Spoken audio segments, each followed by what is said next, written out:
उड्यो मेरो मन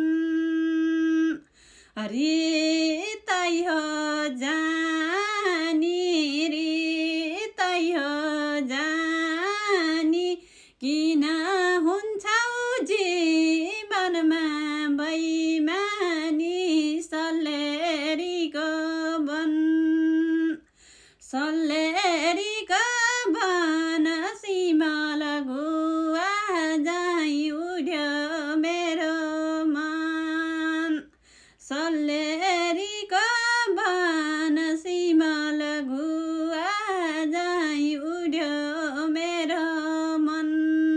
सबैजनालाई नमस्कार। मेरो नाम कला शर्मा, म बागलुङदेखि। मेरो यो गीत कस्तो लाग्छ सुनेर साथ दिनु होला।